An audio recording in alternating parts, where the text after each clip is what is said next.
Al Día Noticias con John Didier Rodríguez Marín.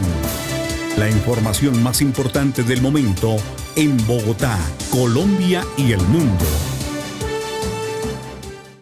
En Al Día Noticias saludamos al concejal de Bogotá por el Partido Polo Democrático, Carlos Carrillo. Concejal, bienvenido al Día Noticias. John Didier, muy buenos días, un saludo para usted y para todos sus oyentes. Bueno, ¿hasta qué horas fue la celebración? Bueno, pues hasta tarde, es una larga espera por este triunfo de la izquierda y pues la verdad es que todos estuvimos muy emocionados, muy contentos, esto es un momento histórico y bueno, pues disfrutando por primera vez en la historia de este país de un triunfo de un candidato de izquierda. Bueno, ¿y veía esto como algo imposible o de verdad sí lo visualizó y vio que era posible? Pues bueno, yo lo veía posible. A diferencia de lo que pasó hace 4 años, que debo serle muy sincero, pues yo hace 4 años voté por Gustavo Petro. A mí, a mí me gustaba la propuesta de hace 4 años. De hecho, le puedo decir que me gustaba más la propuesta de hace 4 años. Digamos que hace 4 años la candidatura de Gustavo Petro mantuvo a ciertos sectores más al margen, pero pues es claro que en la política y en un país conservador como este, porque es un país que ha sido, pues usted lo sabe, es un país que ha sido siempre godo, llegar a la presidencia de la República necesitaba de la suma de otras fuerzas que entraron a este proyecto político del pacto histórico. Por supuesto que hay ciertas cosas en las que nunca nos vamos a poner de acuerdo, pero lo cierto aquí es que el nuevo jefe de Estado de este país es Gustavo Petro. La vicepresidenta es Francia Márquez. Y eso es histórico. Eso es algo que los sectores políticos no solamente habíamos estado esperando, sino que habíamos tenido que padecer una incesante violencia política.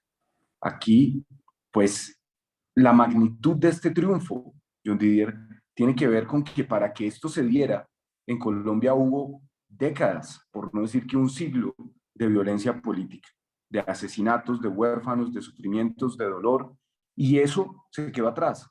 Pasamos la página el domingo y hoy Colombia es una democracia en donde cabemos todos. ¿Fue muy sucia esta campaña, concejal? Pues sí, como todas las campañas han sido siempre sucias. O sea, imagínense la campaña de 1990 donde mataron a todos los candidatos. La política es dura, la política es un juego de contacto, de choque, pero en términos generales me parece que fue una campaña que se dio en paz. Es que un país como Colombia, que ha vivido lo que ha vivido, donde, pues, o sea, es que aquí hay lugares del país donde todavía la Fuerza Aérea bombardea nuestro propio territorio. Esto no es, digamos que un país normal, por decirlo de cierta forma. Este es un país con unas situaciones de orden público muy, muy complejas.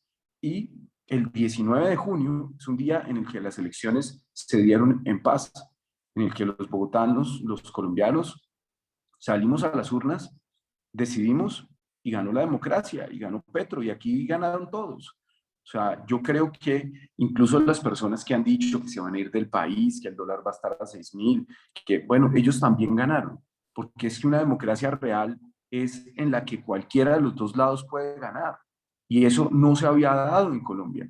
Aquí un solo sector había mantenido siempre el poder. Y vemos algo que a mí además me parece bien interesante en términos políticos, y es que la izquierda, que siempre había sido el vagón de cola del liberalismo, aquí durante mucho tiempo fue la izquierda la que hizo posible que el liberalismo pudiera hacer su gobierno, que el liberalismo pudiera ganar.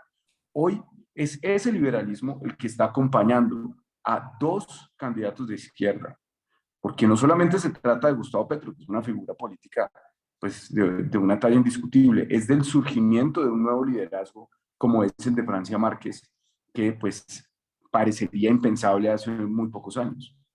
Sí. Concejal, ¿y por qué ganó Gustavo Petro? ¿Por qué cree usted que esta vez sí se pudo? Yo creo que hay muchos factores que influyeron en esa victoria. Pues uno, por supuesto, es el acumulado político. Un liderazgo como el de Gustavo Petro no se construye de la noche a la mañana, no es algo que se pueda sacar de debajo de la manga, como sucedió hace 4 años con el presidente Iván Duque. Lo de Gustavo Petro es una carrera política hecha en todos los niveles. Concejal de Zipaquirá, representante de la Cámara, senador, alcalde de Bogotá, varias veces candidato a la presidencia. Pues es el resultado de toda una vida de carrera política.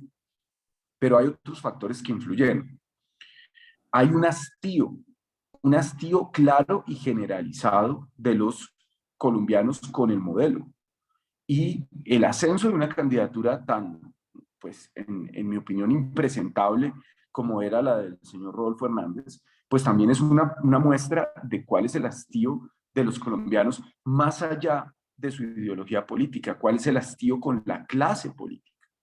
Entonces, eso también sin duda es un factor que le permite a Gustavo Petro obtener este triunfo. Seguramente si la segunda vuelta hubiera sido con un político más tradicional, con un político que les diera confianza a las maquinarias, a la clase política tradicional, el triunfo habría sido más difícil, porque yo sí creo que el establecimiento se habría ido mucho más hacia otro candidato que hacia Gustavo Petro. Aquí también creo yo que la debilidad del uribismo pesó. El expresidente Uribe pues está muy golpeado. Después de haber terminado preso de todos sus líos judiciales, pues ese actor muy importante que sigue teniendo una votación sin duda representativa, pero no fue suficiente para atajarlo. Y algo pues clave, en Antioquia la gente no votó tanto. En Antioquia la gente no votó tanto y en los sectores que ya conocían el mar, fíjese usted, la gente sí votó. Las votaciones en Nariño son extraordinarias, en el Caribe son extraordinarias y por supuesto que esos 2.2 millones de bogotanos que votamos por Gustavo Petro, pues logramos darle esa victoria. Que ahora hay que decirlo, y usted sabe, John Didier, que yo no soy una persona que hable desde el optimismo, desde la militancia en este tipo de espacios. Aquí, pues estamos haciendo un análisis político. Y lo cierto es que la votación del otro candidato es extraordinariamente alta para un candidato de esa naturaleza. Un candidato que está al borde de la cárcel. Es que vea, pasado mañana puede salir un fallo que mande a ese señor a la prisión. Bueno, a él no porque tiene demasiados años y le darán casa por cárcel, pero lo pueden condenar en días. Y su hijo, ese sí puede irse a la cárcel. Entonces, un candidato con esos enredos jurídicos, un candidato que ha dicho lo que ha dicho, un candidato que era inviable y saca 10,5 millones de votos, pues eso es una señal que hay que escuchar con mucha atención, porque es la mitad del país que estaba dispuesto a votar. Si usted les ponía una piedra, a votar por esa piedra en contra nuestra, y eso hay que tenerlo en cuenta. Sí, concejal, en este tema de las votaciones también veo que ha habido como un cambio generacional en Colombia. Usted lo advertía al inicio de la entrevista que Colombia es un país muy conservador, muy godo, muy tradicionalista. Es uno de los últimos países que ingresa y que da su giro a la izquierda. Ahí los jóvenes aportaron bastante, los jóvenes por fin salieron a votar. Sin duda alguna hay un cambio generacional. Es algo que había sido aplazado demasiadas veces. Yo creo que es muy importante lo que usted anota. Este es el último país de América Latina en darse la oportunidad de un cambio. De resto, en todas partes ha habido procesos, y fíjese usted que incluso aquí, pues estamos hablando de un candidato, sí, de izquierda que gana, pero pues que gana con unas propuestas que son bastante socialdemócratas, bastante no de ruptura. Aquí nadie está hablando de hacer una constituyente, aquí nadie está hablando de un periodo en el poder, no sé, de 15, 20 años, no, pues aquí se está hablando de un gobierno que se ve un poco más como un gobierno de transición. Cuando vemos a las figuras de las que se habla para el gabinete, pues, o sea, yo no le voy a decir a usted que a mí me gusta Alejandro Gaviria, o que a mí me gusta que suene para el gabinete, no sé, ahí estaban diciendo ayer que Roy Barreras, que yo no le voy a decir a usted que esos nombres me gustan. Ujú. Me gusta más, por ejemplo, un nombre como para el ministro de Hacienda como el de Ocampo, que pues me parece que es una persona más del corte de un gobierno como el que debe ser el nuestro. Y le digo el nuestro porque es que yo soy, he sido y seré un hombre de izquierda. Entonces, el triunfo de este candidato, pues así, por supuesto que si yo puedo ayudar en este gobierno, en lo que pueda ayudar, lo haré, pero yo no estoy buscando puesto, ¿sí me entienden? Mm. No, usted está Entonces, convencido de esta corriente, de este movimiento que ha ganado. absolutamente, y he estado convencido toda mi vida. Y todo lo que he hecho en política lo he hecho a nombre de este sector. Entonces, pues estoy muy orgulloso y muy feliz de decir que es nuestro gobierno. Pero, pues, bueno, digamos que aquí es posible que busquen darle un mensaje a los mercados, que busquen tranquilizar a Ujú. unos sectores de la sociedad que, como le decía hace un momento, pues la mitad del país dijo no a esta propuesta. Y yo eso lo entiendo. Yo eso lo entiendo y lo respeto. Pero pues tampoco voy a llegar a la hipocresía de decirle a usted, John Didier, qué maravilla que pusieran a Alejandro Gaviria de ministro de Hacienda. Pues por supuesto que a mí no me gusta.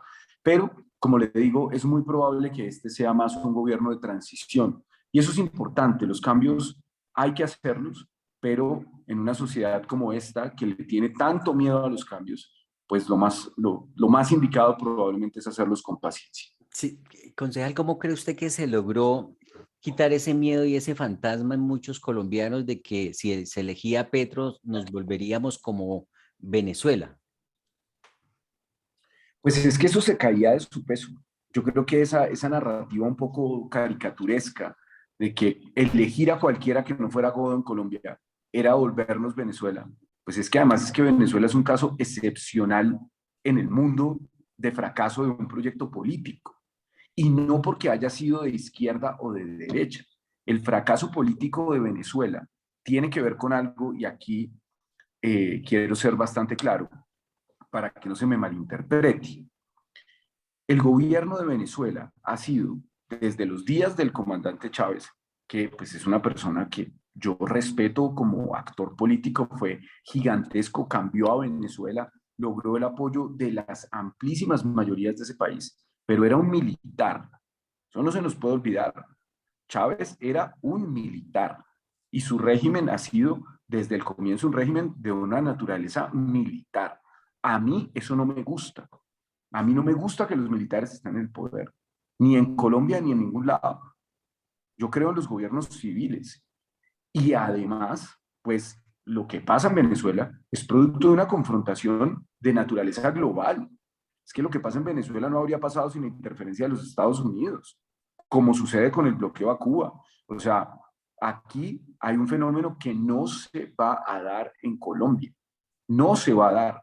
El presidente Petro es un presidente que ha tenido unas relaciones cercanas con los sectores demócratas norteamericanos desde que era congresista. Eso no va a cambiar. Nosotros veremos al presidente Petro en Washington al lado de Joe Biden, que además es un político también de un corte liberal, pues es un demócrata. Seguramente vamos a ver una relación fluida y una relación sin ningún tropiezo entre Colombia y Estados Unidos, que pues yo espero que eso no, esa relación respetuosa con los Estados Unidos se dé entre iguales y no como ha sucedido históricamente en este país, que Colombia pues es básicamente un lacayo, un estado tributario de el poder norteamericano. Yo espero que eso empiece a cambiar, pero de ninguna manera veo por ninguna parte que vaya a haber una ruptura. Lo que puede haber y lo que aspiramos muchos es que haya una relación entre iguales, una relación más respetuosa y fluida, pero de ninguna manera va a haber una confrontación entre Colombia y Estados Unidos. Entonces la posibilidad de que nos volvamos otra Venezuela no existe. Dos cosas. No es un régimen militar el que acaba de ganar, es un gobierno civil. Y segundo, pues es un gobierno que será seguramente amigo de los Estados Unidos. Correcto. Concejal, a quienes piensan que ingresar haber girado a la izquierda y que país que ingresa en ese régimen o con ese modelo de gobierno socialista, comunista, de izquierda, es irse a la pobreza y ponen como ejemplo Venezuela, ponen como ejemplo Cuba, ponen como ejemplo a Nicaragua, la crisis económica que está enfrentando en este momento Argentina. ¿Usted qué piensa? ¿Qué garantiza que Colombia no vaya a ingresar a esa lista de países pobres por haber girado a la izquierda?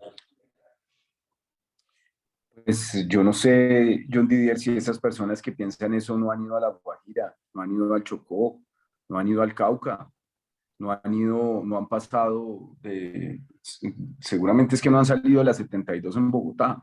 Colombia es un país pobre. Ujú. En Colombia hay millones de personas que se acuestan sin comer. Y Colombia no solamente es un país pobre, Colombia es un país que ha tenido que vivir 50 años de guerra por la reticencia de un sector de cederle el poder al otro. Es que eso no es la democracia. La democracia no es mantener el control para siempre.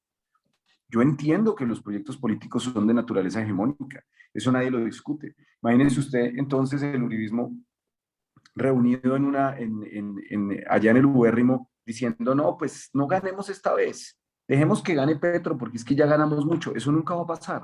Los proyectos políticos son de naturaleza hegemónica, pero una democracia sana, una democracia saludable y profunda, es una democracia en la que hay alternancia del poder. ¿Qué no hay en Venezuela? Alternancia de poder. ¿Qué no hay en Nicaragua? Alternancia de poder. ¿Qué no hay en Cuba? Alternancia de poder. ¿Qué no había en Colombia hasta el domingo? Alternancia de poder. Hoy la hay. Colombia hoy es un país más democrático. Yo creo que es muy importante que los oyentes, probablemente las personas más temerosas de lo que sucedió, entiendan, es que aquí quien ganó el domingo fue la democracia. Y esto puede sonar a cliché, pero es real. Fuimos los demócratas los que ganamos, los que creemos que se puede dar una transición pacífica.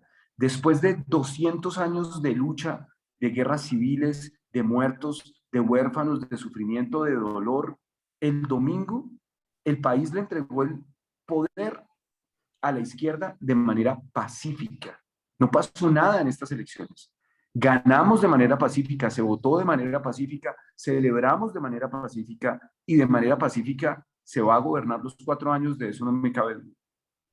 Concejal, a mí se me antoja pensar que el proyecto de Gustavo Petro es tan ambicioso que él mismo lo ha dicho, en 4 años no va a ser suficiente. ¿Cómo evitar que muchos de las promesas, de los proyectos que no se van a poder hacer en 4 años, pues puedan tener continuidad con otro líder, que haya alternancia en la presidencia de la República, pero también cómo hacer entender que no va a ser un fracaso de este proyecto político, de incumplimientos, eh, eh, eh, para que la gente sepa, porque hay muchas cosas que no se van a poder hacer de la noche a la mañana.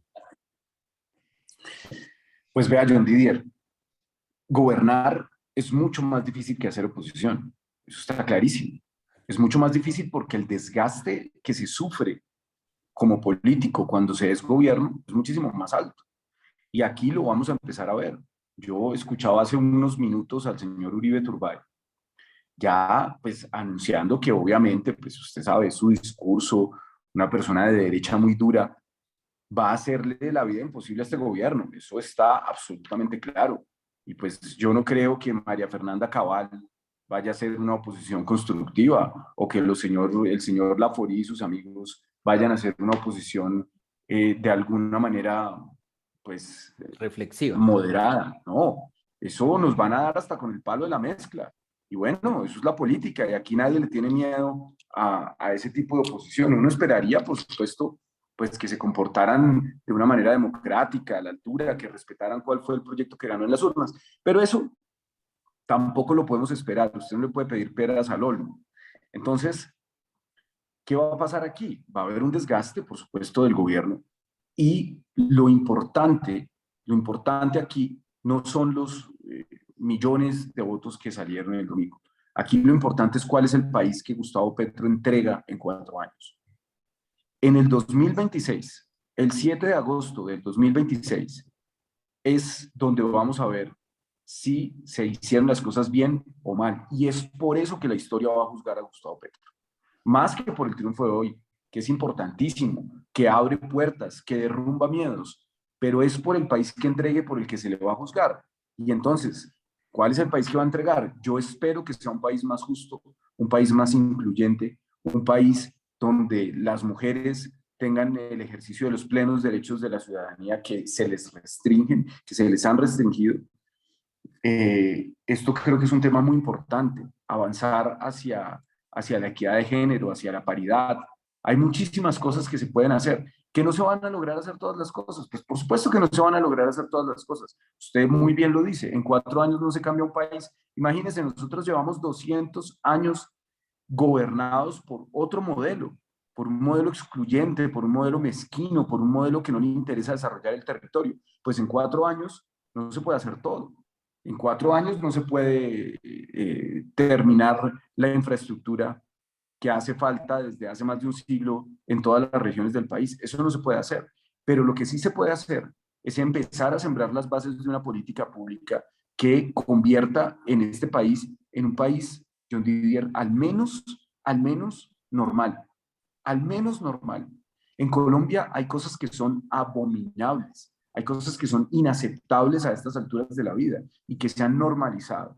Yo espero que en esos 4 años que va a tener Petro para gobernar, al menos deje sentadas esas bases y que el 7 de agosto del 2026 le entregue la banda presidencial a una persona de nuestra corriente, a una persona de izquierda, porque sí debemos estar en el poder, pero dentro de las reglas de la democracia, como lo ha hecho la derecha durante más de un siglo.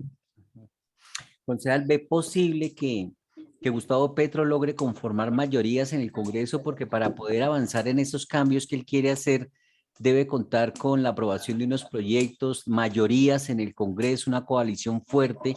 ¿Ve posible que eso pueda ocurrir?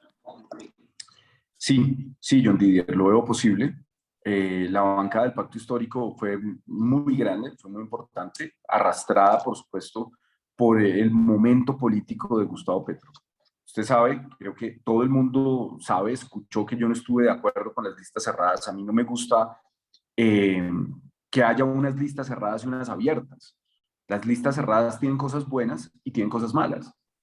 Tienen cosas buenas para el gobierno, tienen cosas buenas porque fortalecen el proyecto político, pero desaparecen por completo los liderazgos individuales, porque no hay una manera de que los políticos se midan, de que los candidatos se midan y definan, pues, quién tiene más peso que otros. ¿Y qué pasa? En un país como este, donde los partidos son más bien unas fábricas de avales, donde los partidos no tienen estructuras políticas consolidadas más allá de las ambiciones personales de cada uno de los liderazgos. Un país como este, donde los partidos políticos no tienen democracia interna, pues usted cómo va a pretender que una lista cerrada sea justa. No lo es y no lo va a hacer. Entonces, si no hay unas primarias en donde se ordene esa lista cerrada, pues esto es antidemocrático, esto es injusto. Y para que esas primarias puedan darse, pues todas las listas del país tendrían que ser cerradas. Porque si hay unas abiertas y unas cerradas, entonces las primarias se van a dar en un momento frío de las elecciones, donde la gente ni siquiera sabe que hay elecciones, y en estos escenarios siempre gana la máquina. En esos casos gana el que tiene la plata, el que tiene la estructura, no el que tiene los votos de opinión. Entonces, si bien esa lista cerrada del pacto obtuvo un resultado muy importante, no es suficiente para tener las mayorías. Son 20 senadores. Hay unos sectores importantes, verdes y liberales. Están, por supuesto, el Partido Comunes, que seguramente va a ser partido de gobierno y va a acompañar las iniciativas del presidente. Y ahí nos da algo así como unos 35 senadores, más o menos, quedan haciendo falta casi 20. ¿Esos senadores de dónde van a salir? Y un fenómeno parecido pasa en la Cámara con otras matemáticas menos precisas. Van a salir del liberalismo, que ahí es donde el presidente César Gaviria se cotiza al alza, ¿cierto? Esa acción de Gaviria en el Nasdaq que está por allá en las nubes. es probable que unos sectores del Partido Conservador, que es un partido que, déjeme decirle, pues no sabe hacer otra cosa que hacer parte de los gobiernos. Es un partido que no ha hecho oposición desde por allá, desde los días de Laureano Gómez, no hace oposición. Entonces, es probable que lleguen al gobierno. Cuando vimos antes de las elecciones esta propuesta del Pacto Nacional, ¿cómo es que se llama? Del Acuerdo Nacional. Pues eso es otra unidad nacional. Eso es otra unidad nacional. Y acuérdese usted que a Juan Manuel Santos, esto de la unidad nacional le salió sumamente bien. Juan Manuel Santos tuvo gobernabilidad. Básicamente la única oposición a Juan Manuel Santos fue el uribismo. El uribismo y los 5 por ahí del polo que había en ese momento. Aquí, pues, es muy probable que vayamos a un escenario así y pues me alegra mucho que el presidente Petro pueda avanzar con su agenda legislativa. Vamos a ver cómo quedan conformadas las comisiones, eso es importante. El trabajo en el Congreso tiene una filigrana muy complicada, ¿no? Vamos a ver quién queda en la presidencia de las comisiones primeras. Hay otras comisiones que también van a ser muy importantes en estas reformas, entonces vamos a ver primero cómo queda el gobierno del Congreso, cómo quedan esas dignidades y pues yo sí creo que las posibilidades están dadas para que el presidente tenga gobernabilidad. Concejal, pero no faltará el que salga a decir que Gustavo Petro va a hacer más de lo mismo, politiquería, mermelada, lentejas, dando puestos, contratos para lograr esas mayorías, porque si otros partidos llegan a ser parte de la coalición de gobierno, no lo hacen gratis, no, tiene que negociar con ellos. ¿O cómo lograría esas mayorías?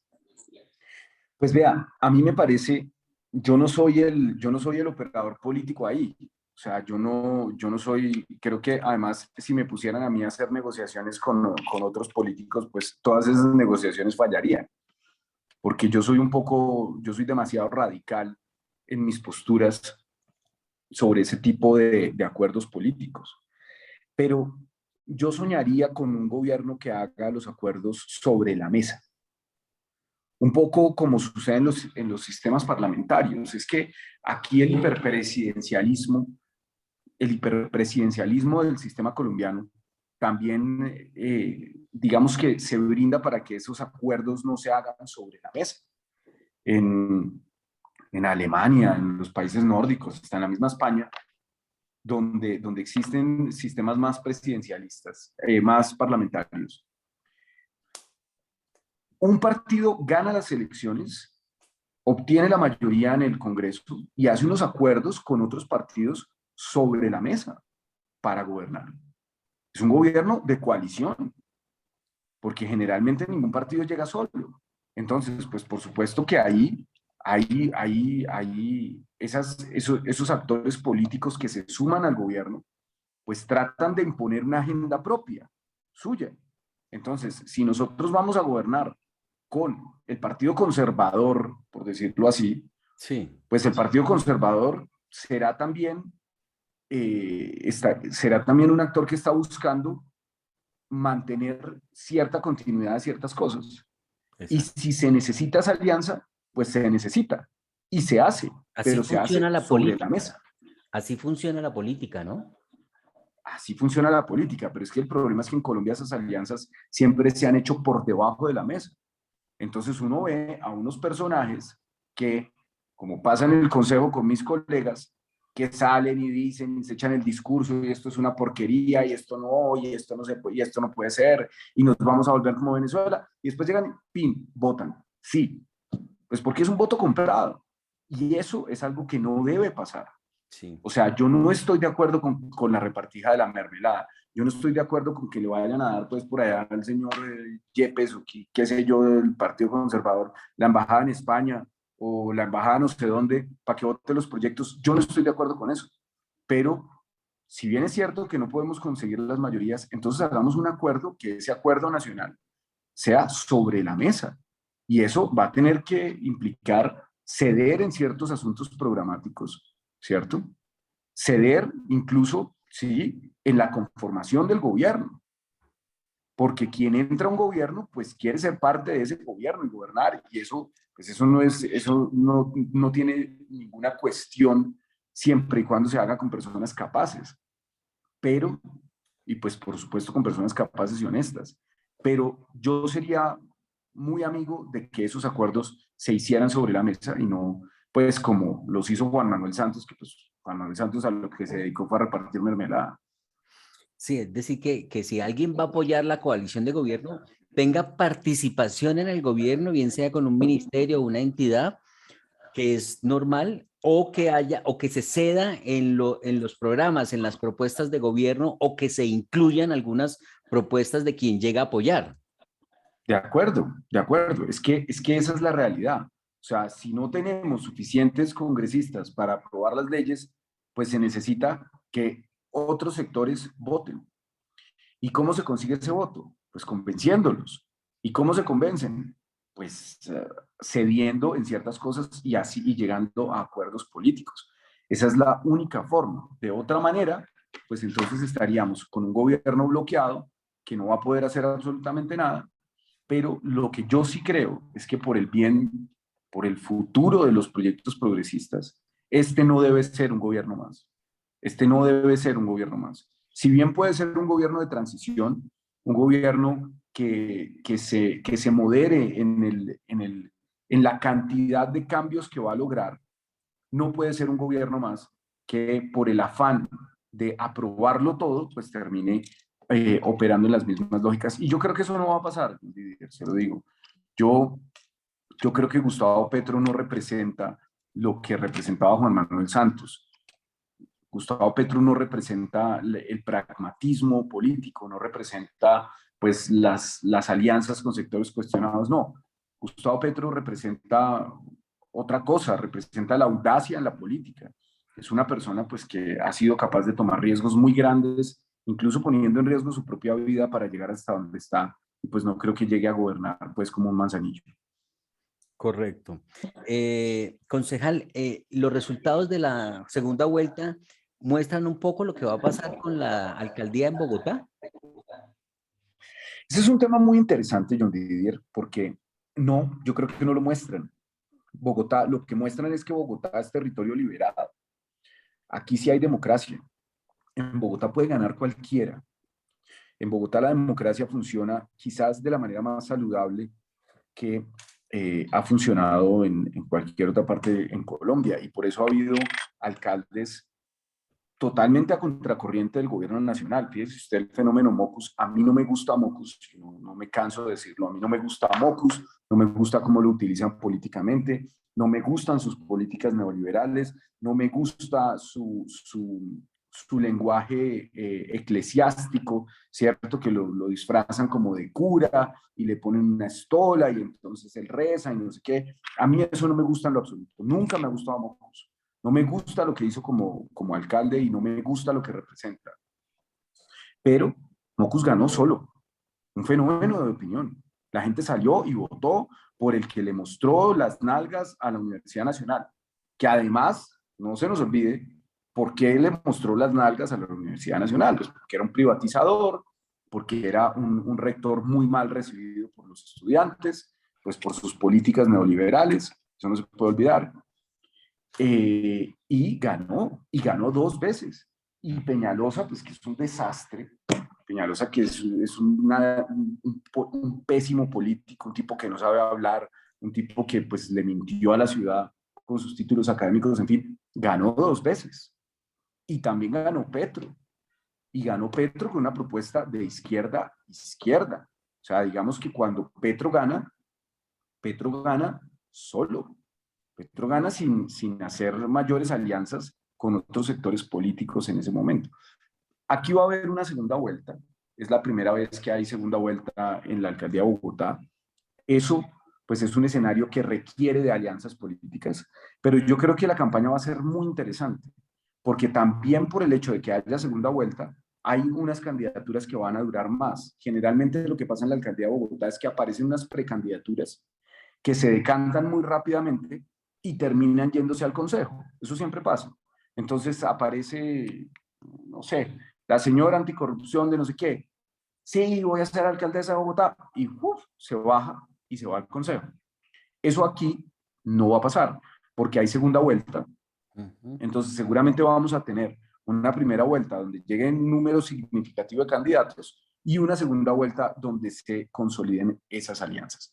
Por supuesto que la votación de Gustavo Petro es exageradamente alta, 2.2 millones de votos, pero ahí no solamente están los votos de Gustavo Petro, ahí también están los votos verdes, los votos de los sectores. Bueno, el polo es lo mismo, o sea, digamos que el pacto histórico no es el dueño de esos 2.2 millones de votos en Bogotá. Ahí también hay unos votos por supuesto, unos votos en contra de Rodolfo Hernández, que es un candidato impresentable. Hay unos votos de los sectores que siempre han sido más temerosos de las propuestas audaces, que votaron por Claudia López, incluso que votaron por Juan Manuel Galán. O sea, créame que ese 1.000.000 de votos que sacó Juan Manuel Galán en el 2019, se le fue, Carlos Fernando, perdón.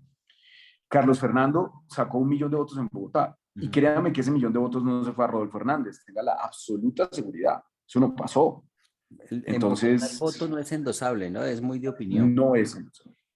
No es endosable. ¿Y a usted le gustaría ser candidato a la alcaldía? Pues, John Didier, ¿qué le digo yo? Eso es una aventura muy grande. Usted, para ser alcalde de Bogotá, y más en este escenario en donde hay 2 vueltas, necesita 1,5 millones de votos o más. Eso es una cosa desproporcionada. Y eso, además, cuesta mucha plata. ¿De dónde sale la plata para las candidaturas? De los apoyos gremiales. Y yo desde ya le puedo anunciar que no voy a conseguir ninguno. Eso sí, tenga la absoluta seguridad. Pero de pronto una bendición de Gustavo Petro, de pronto una bendición de Gustavo Petro al nombre de Carlos Carrillo daría viabilidad, ¿no? Bueno, pero lo que pasa es que esa es una bendición que va a estar muy peleada.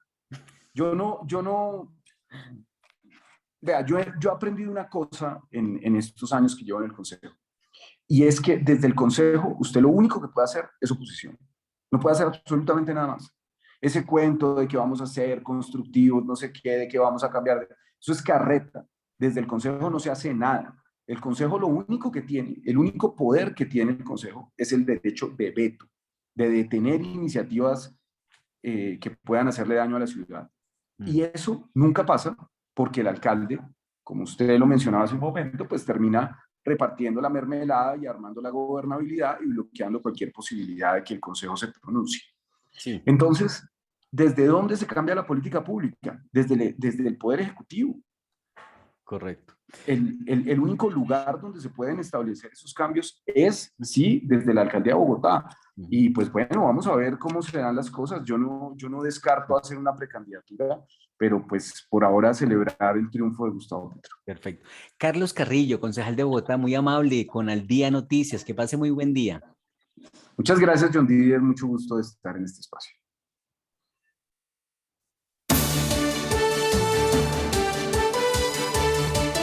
Al Día Noticias con John Didier Rodríguez Marín. La información más importante del momento en Bogotá, Colombia y el mundo.